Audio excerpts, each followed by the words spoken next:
thing that I try to on Ramadan is to finish the whole Quran.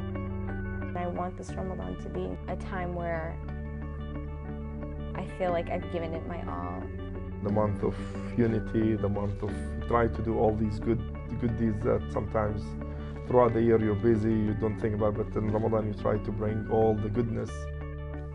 This is all new experiences for me, so I have no idea what Ramadan would be like with a large family. It is a period of time that focus the person's attention on God. My life led me up to college. I met my wife. At the time she wasn't my wife, I saw her, I wanted to talk to her. Talked to her in the first 5 minutes. I asked her, so what's your religion? Shocked her. She said Islam. I said, what's Islam? It's such a cleansing and such a rewarding and spiritual feeling and an endeavor to do. You know, I even get people on campus or at work, you know, asking me, you know, different questions on, you know, how come you're not eating? And it brings up a form of, you know, dialogue on Ramadan. Nobody knows that you're fasting except for Allah. I mean, nobody knows if you went around the corner and you took a snack, a Snickers or a bite of a Subway sandwich or something, you know. Control our desires. Find a way to connect to God. Fast together as a community, because a community that fasts together supports each other. All of these beliefs you can find in Islam, Christianity, and Judaism. Not only can you find them, I think you couldn't be Islamic, Christian, or Jewish without having those beliefs. The son of the Prophet Muhammad sallallahu alaihi wasallam, may peace be upon him, to begin breaking the fast or having breakfast with a date and some water. So, inshallah, I will exhibit how this is done. Bismillah, alhamdulillah. It's not only a time to celebrate what God has given me or my family, it's a time to celebrate what God gives all of us. Since that day, our lives are not the same. Their dad always set rules that, you know, you have to be good, you have to do, you know, you have to treat everybody in a very nice way, be respectful, and all these teachings. And all of a sudden, this guy who's like this, he's behind bars, you know. And the first question I got from my kids was, why? What did Baba do? You know, we know that he never did anything wrong. Allahu Akbar, Allahu Akbar. Allahu Akbar, Allahu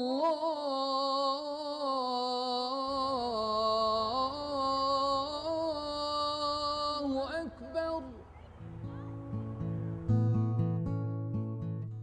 And he's the one who asked me, so what is your religion? And I said, I'm a Muslim. What is Muslim? He said, Muslim is someone whose religion is Islam. And so what is Islam? So I told him Islam is peace. I said, what is that peace? That God is unique. God doesn't start, you know, and doesn't have end. And he was just like looking at me, and it's like, that's the God I'm looking for. They gave me a copy of Quran, Muhammad picked out, took it home, Friday night. I read it and I said, my God, this is what I've been looking for. And I read the whole Quran in one weekend, 3 days, didn't sleep. I drank 10 pots of coffee, and I said, subhanAllah, I'm a Muslim. God asked the Muslim community to fast during the month of Ramadan, from sunrise to sunset. And so this was a way in which Muslims could submit their body and their bodily desires to God. If one observes what God ordains, there are, to use the language of labor, fringe benefits also, or contingency benefits. Fasting has been recommended throughout the ages. Muslims have it, Jews have it, Christians have it, Hindus have it. Almost every religion recommends fasting. Even in the American Indian tradition, they have fasting. The benefits are quite a few. I think if we look at it carefully, the benefits definitely outweigh the risks that we take when you fast. It gives mentally we are much more alert, our senses are much more improved, our well-being improved, we can get a lot more work done. I mean, I notice in my office, if I'm fasting, I can go the whole day, get so much more done, and I have enough time to do my other things too.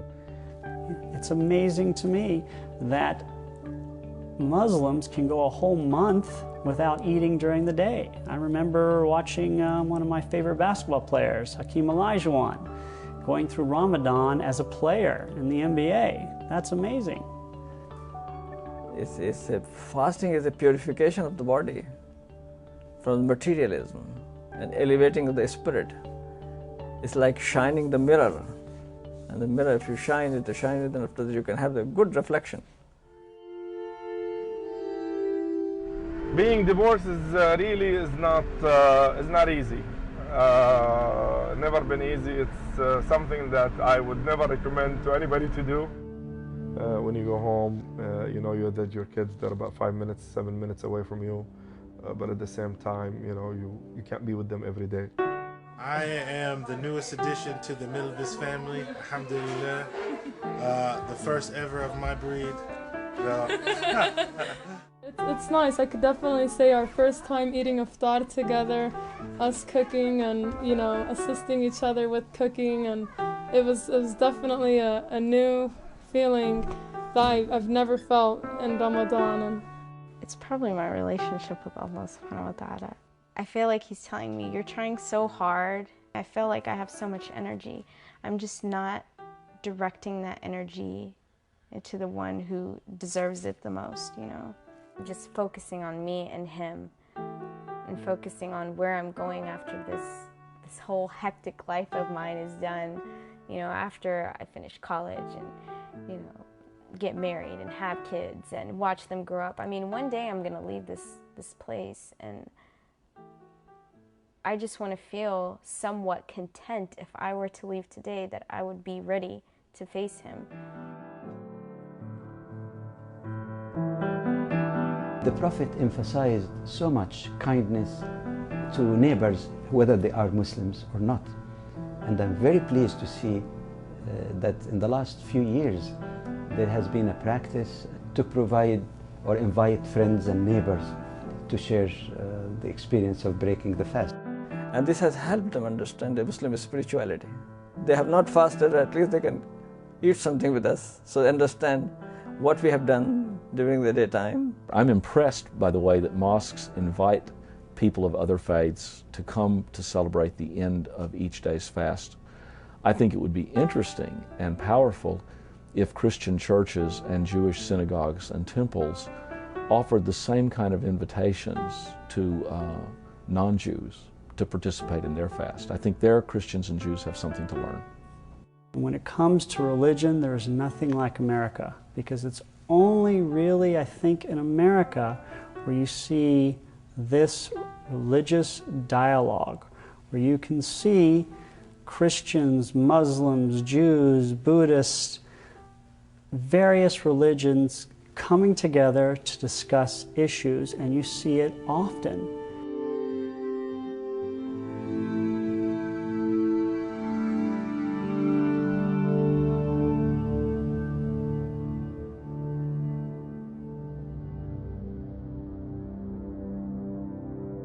Some of the lessons to be learned from the month of Ramadan is that the month of fasting is training to be at peace with the Creator, at peace with oneself, and to be at peace also with all the creation of God, whether humans, animals, vegetation, or even the inanimate objects even in this universe. In fact, this is the definition of Islam, and Ramadan is a training to be a true Muslim.